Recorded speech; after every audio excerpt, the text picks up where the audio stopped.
India's number 1 varicose veins hospitals ఐబీసీను సంప్రదించండి. మీ నొప్పి లేని ప్రయాణాన్ని ప్రారంభించండి.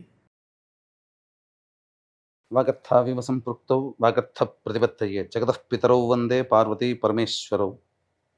ఆదిత్యాయ చ సోమాయ మంగళాయ బుధాయ చ గురుశుక్ర శనిభ్యశ్చ రాహవే కేతవే నమః.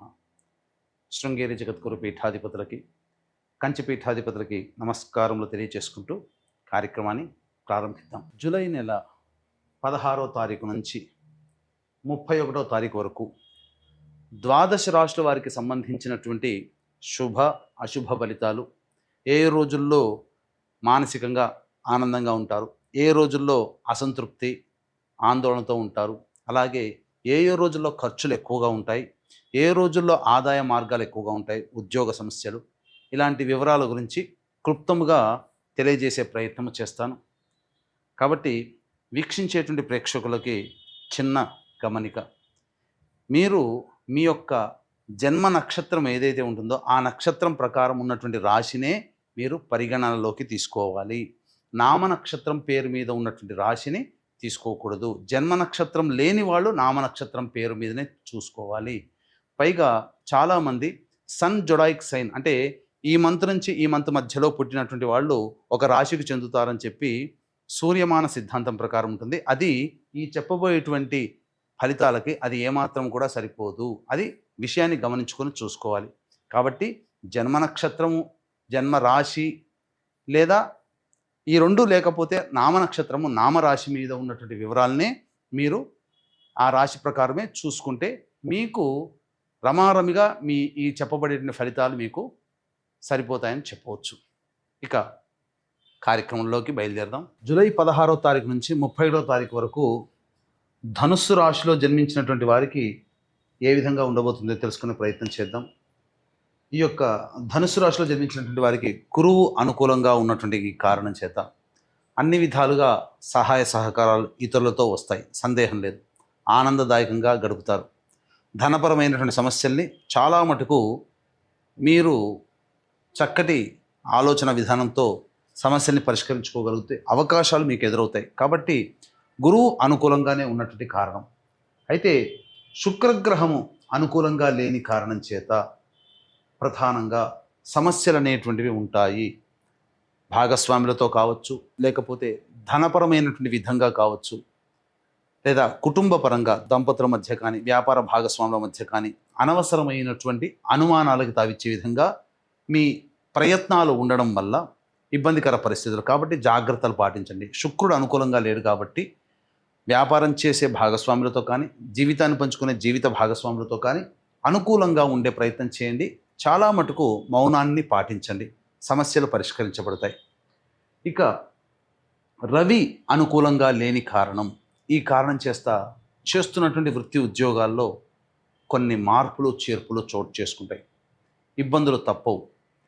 ఇష్టం లేకపోయినా వేరే చోటకి, వేరే డిపార్ట్మెంట్లకి వెళ్ళాల్సినటువంటి పరిస్థితి, కొన్ని అదనపు బాధ్యతలు రావడం, అది ఇష్టం లేకుండా పనిచేయడం, వర్క్ ప్రెషర్ పెరిగే అవకాశము ఎక్కువగా ఉంటుంది అని చెప్పవచ్చు. బుధుడు కూడా అనుకూలంగా లేని కారణం చేత పెట్టుబడులు అనేటువంటివి మీకు కలిసి రావు. ఇప్పుడు ఈ మాసాంతం వరకు పెట్టుబడులు పెట్టకుండా మీరు జాగ్రత్తలు పాటించండి. చాలా మటుకు సమస్యలు తగ్గుముఖం పడతాయని చెప్పవచ్చు. పరిచయస్తులకైనా కొత్త వాళ్ళకైనా డబ్బులు అప్పుగా ఇవ్వకండి. ఫైనాన్స్ విధానంలో మెలకువతో పాటించినట్లయితే చాలా మటుకు సేవ్ అవుతారు.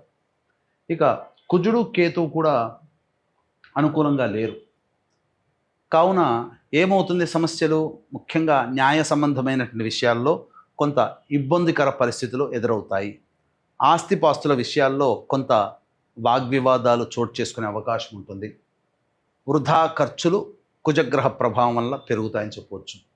ఇక రాహు శని ఈ యొక్క ధనుస్సు రాశి వారికి కొంత అనుకూలంగా మారే అవకాశం ఉంటుంది. కాబట్టి ఇటు గురువు, శని, రాహు తప్ప మిగతా ఏ గ్రహాలు కూడా అనుకూలంగా లేని కారణం చేత కొన్ని సమస్యలు అనేటువంటివి ఉంటాయి. కాబట్టి సాధారణమైనటువంటి మిశ్రమ ఫలితాలు ఈ యొక్క ధనుస్సు రాశిలో జన్మించినటువంటి వారికి కలుగుతాయని చెప్పవచ్చు. జూలై 13 నుంచి శని వక్రీకరించినటువంటి కారణం చేత అర్ధాష్టమ శని దోష ప్రభావం తగ్గుముఖం పడుతుంది.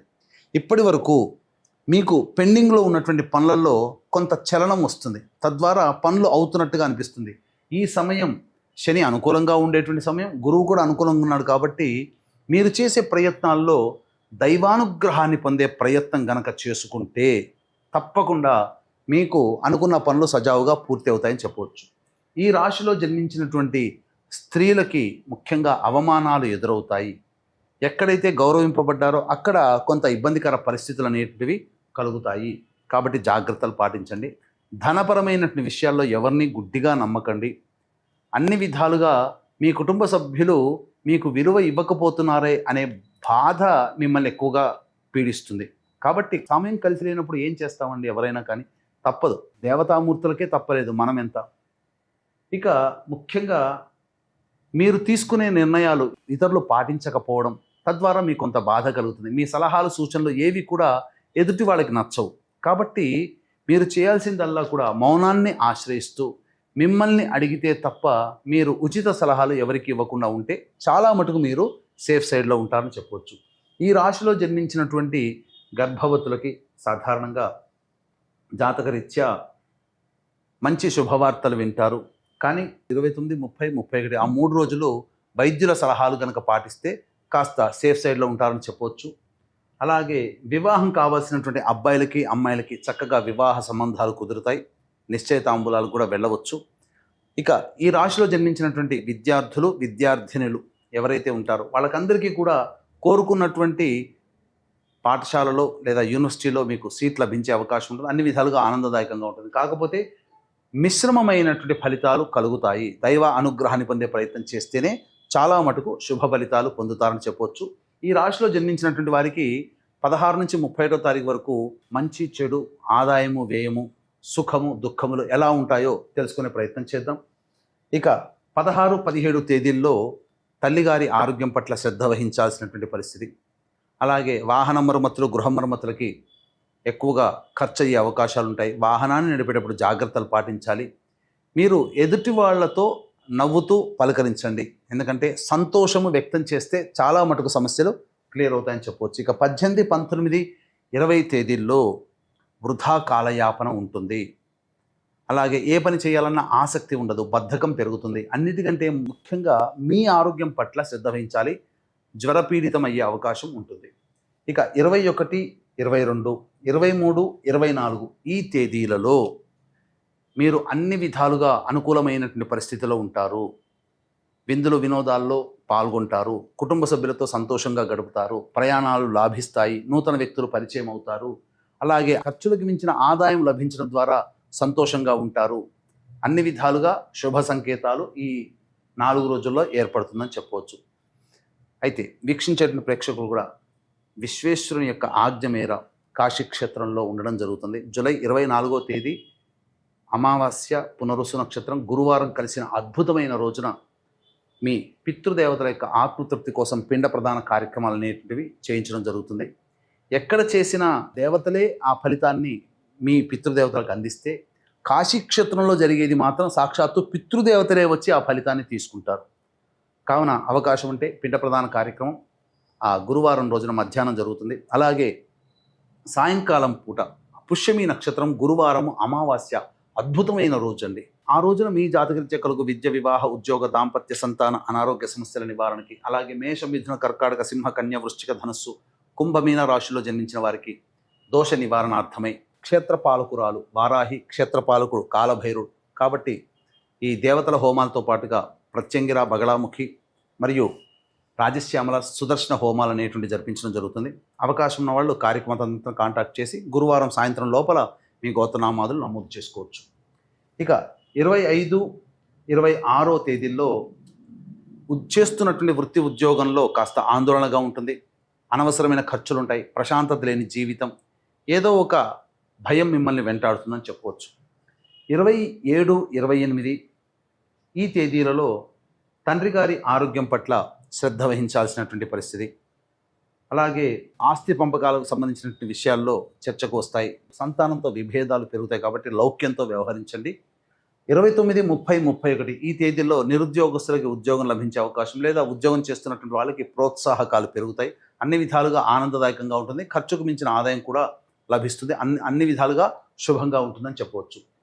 ఇక ఏ తర్వాత చెప్పొచ్చేది ఏమిటంటే 25, 26, 18, 19, 20 ఈ తేదీలలో కాస్త జాగ్రత్తలు పాటించండి. జాతకరీత్యా ఉండేటువంటి సమస్యల పరిష్కారం కోసం ప్రతిరోజు కూడా జాతకరీత్యా సుబ్రహ్మణ్య భుజంగ స్తోత్రము, కాలభైరవాష్టకము రోజుకి 3 సార్లు పఠించండి. సమస్యలు చాలా మటుకు తగ్గుముఖం పడతాయి. ఇప్పుడు చెప్పినటువంటి వాటికంటే ఇంకా విభిన్నంగా సమస్యలు ఎదుర్కొంటున్నట్లయితే దగ్గరలోని మంచి ఉపాసనాపరులైన జ్యోతిషుల సలహాలు సూచనలు పాటించండి. మంచి జీవితాన్ని పొందుతారు. అలాగే కాశీక్షేత్రంలో జరిగే పిండ ప్రదానం మరియు సర్వదోష నివారణ పూజల హోమాల్లో నమోదు చేసుకునే ప్రయత్నం చేయండి. సర్వం శ్రీ ఉమామహేశ్వర పరబ్రహ్మార్పణమస్తు.